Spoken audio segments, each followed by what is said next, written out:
Посебно за значајно го сметам осврнувањето кон проблемот на турбофолкот, кој што во тие години на мала врата навлегуваше во нашите домови, во обид да најде своји поддржувачи.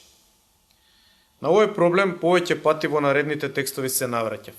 За секој нареден пат да констатирам дека ситуацијата се влошува. И ако во првиот текст од 96-та година пишувам дека се собираат несвесни поддржувачи, следбеници, кои што во едно време треба да бидат аморфната маса која што ќе претежне, денеска со огромно жалење можам да констатирам дека со проектот целосно се успеа. Онаа млада генерација од тоа време денеска е во полна сила и наместо да представува мотор на нашето општество, целосно дегенерирана, својот излез го бара во идентификација со ниските морални, како и интелектуални својства што тој начин на живот ги нуди. Многу пати, безброј луѓе ме убедувале дека со музиката не треба да се меша политиката. Иако никогаш моите ставови, кога сум пишувал за турбофолкот, не биле политички, туку културолошки, социолошки, па ако сакате и интелектуалистички. Сепак, несвесното знае и тоа како да доминира со однесувањето и претходно дефинираниот вкус по секоја цена се брани, најлесно е кога ќе се качиш на маса. Мојот интерес за овој феномен на поселјачување со сила на целата нација се повеќе растеше. Затоа, честопати разговарав со постари луѓе со намера да разберам дали кај нас тоа од секогаш било така и дали таа појава ни е наследна. На моје задоволство, секогаш доаѓаше потврда на ставовите што жестоко ги застапувам и бранам. Во 60-тите и подоцна во 70-тите, во времето на македонските шлагери, Зафир Хаджиманов, Драган Мијалковски, како и Битлси, Стоунси, Енималси, и тоа како се разликувала културната слика на овие простори. Веројатно поради тоа и таа генерација, сега во својата зрела возраст, има своја идентитетна препознатливост, мислам како генерација. Се разбира и во ова време има процент на луѓе кои што ја разбираат сериозноста на проблемот, односно го препознаваат проектот за обезличување на овие простори кои што треба сите нас да не сомеле. Она што загрижува е дека и во ова време на пишување на овој вовет, значи по повеќе од 10 години од текстовите, работите не се сменети или одат во погрешна насока. Нема никаква најава дека некои од прашањата ќе бидат абсолвирани.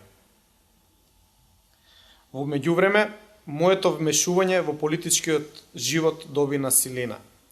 Полека, центрифугата ме повлече.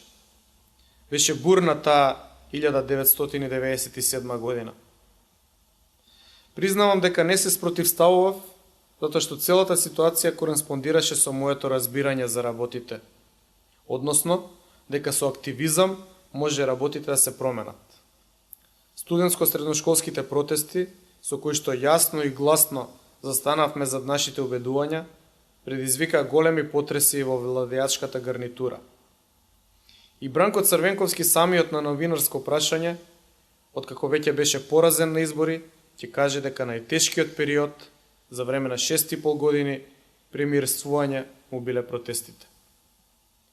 Од тие протести може да се извлечат повеќе поуки. Ако се прифатеше нивната порака, убеден сум дека денеска Македонија ќе изгледаше сосема поинаку, со многу повеќе среќни граѓани и со јасна позиција за себе и за меѓународната заедница. За кратко време се раздвижија многу работите, ама се подигна и Агитпроп, институција на Коминтерната, чувар на комунистичките вредности, главно користена за цензура и контрола на мислењето. Иако може би мислиме дека не постои, тој сепак се уште действува со голема сила на нашите простори. Тоа беше невозможна ситуација, а тој, Агитпропот, се беше подигнал за да се обиде да не поништи за секогаш, ако е можно. Тогаш бев многу загрижен за употребувањето на термините национализам, шовинизам, ксенофобија и расизам, нивното комбинирање, пермутирање и нормално прикачување врз инкриминиран субјект. Нашите позиции секојдневно беа напаѓани на оваа основа. Како неистомисленици бевме портретирани дури и како национал-социјалисти. Се лансираа разни кампањи од секакви невладини организации за кои што никако не може да се каже дека ја погодија целта. Ако целта требаше да биде толеранција. Затоа некаде во моите белешки сум запишал: ние сме си еден на друг туѓинци. Застрашува фактот што сами на себе почнавме да стануваме туѓинци. Во таа насока, ксенофобијата можам да ја разберам во овие македонски услови, единствено како намерно создавање на туѓинци од нас самите. На таквото набедување, сепак треба да се спротивставиме со нашиот дух, со нашата верба, со нашето традицијско наследство. Ќе останат туѓи тие што тоа на другите им го посакуваат. Ако национализмот се дефинира како водење сметка за интересите на сопствениот народ и земја, или сакање на својот народ, борба за неговите права и независност, или пак како љубов кон сопствената земја и желба за незина политичка независност, тогаш зошто кај нас тој збор има негативна конотација? Националист е човек од народот, родолюбив, патриот. Ова се објаснувања на Кљајич, Вујаклија и Penguin Consist Dictionary. Нема ништо срамно во љубовта кон својата земја. Ова беше дел од одговорот на првиот број на форум 1997 година, необјавен од нивна страна. Нашите протести се покажаа во тој период како погоден материјал за изживување на многумина, главно за потребите на СДСМ и нивните трабанти, во желбата да се прикажат како што не се успешно. Затоа наредните текстови што се поместени во книгата се повторно со нив поврзани и ја допираат полемиката што ја водев со представници на подмладокот на СДСМ јавно.